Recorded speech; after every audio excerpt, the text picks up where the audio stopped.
What's going on, guys? Today I'm going to be changing the wheel set on my 2020 Santa Cruz Tallboy.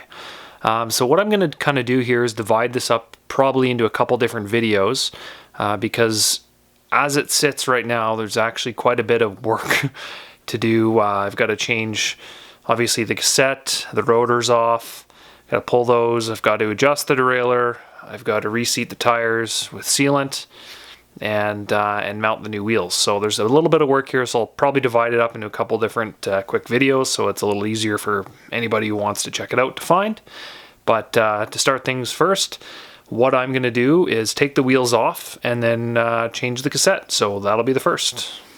So as we have here, we have a SRAM Eagle GX cassette that I want to mount to a different wheel set. So the main thing that I have to do here is pull the wheel off. Different bikes are going to have different styles of wheel removal. Since this is a boost rear end, it's as simple as unscrewing the 12 by 148 mil axle on the non-drive side, slide it out. It's easier to remove the wheel with the chain on the cassette in the smallest gears. Or the smallest cog in the back, as it allows the derailleur to move quite a bit easier. So let's start with that. Pretty simple. Unscrewing the axle, slides out. There she is. So the next thing that I'm going to do now that I have the wheel off here, as you can tell, this is still mounted to the original hub, the race face hub. We're going to put a cassette tool into the center right here. That's going to notch around this, and then we're going to pop that locking ring off. It should be tight, as this is actually pulling the cassette off a little bit. Should be able to do it by hand towards the end, just like that. And there we go. Cassette off the wheel. As you can tell on our old SRAM XD driver body here, they did put on some grease, so it doesn't hurt to throw some grease on the new driver body. So that just kind of keeps everything nice and creak-free, so we're going to do that prior to putting the new cassette on. So this is our new hub, our Industry 9 Hydra. So just coat that on the threads and around, especially on the driver portion.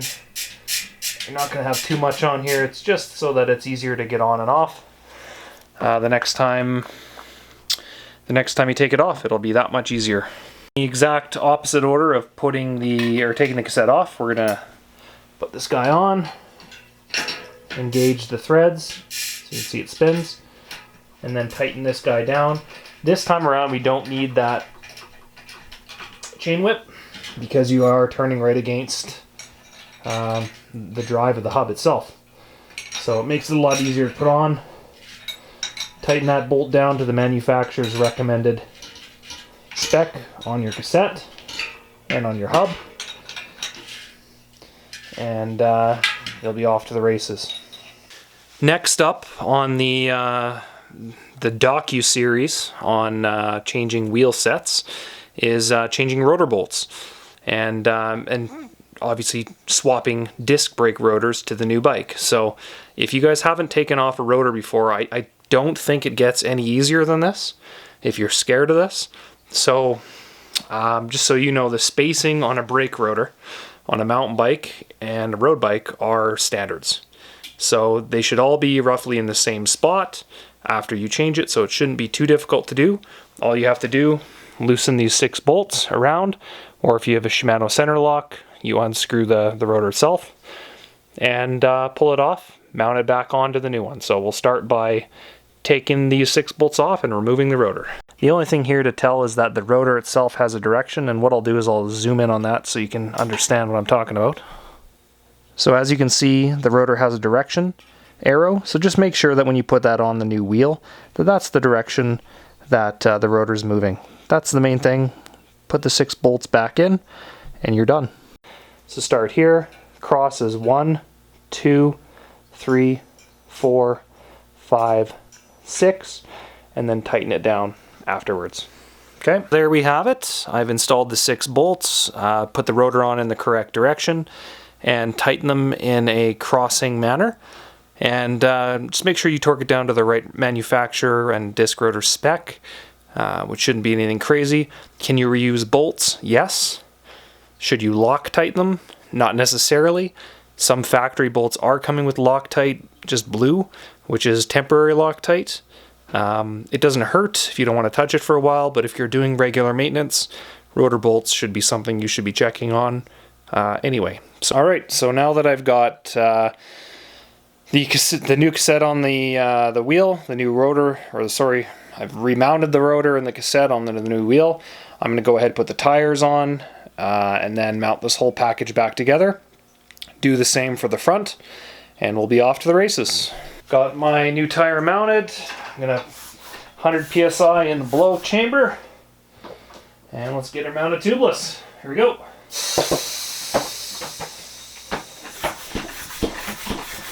Get that sealant to spread. And we've got a tire set up tubeless, just like that.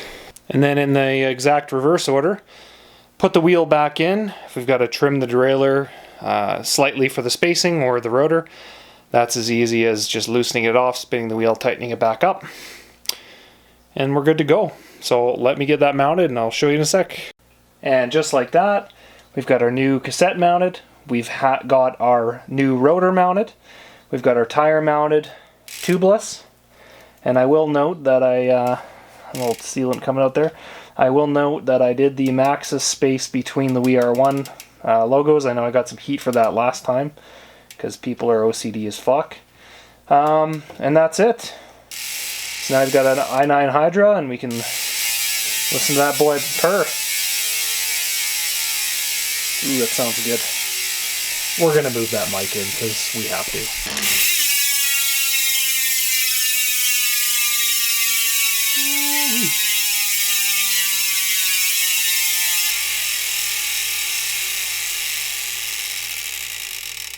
Alright guys, I've got both wheels swapped over with the stock rubber.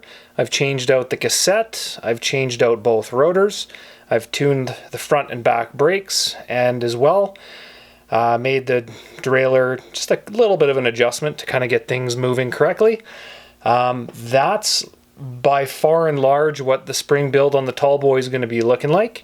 There's going to be a few odds and ends, some volume spacers on the shocks, possibly a different seat, some suspension tuning, nothing too crazy on the Tallboy. It is a cross-country bike, but it is ready to rip, and it is sub 30 pounds, so I'm pretty excited about that. And that's it for now. All right, later.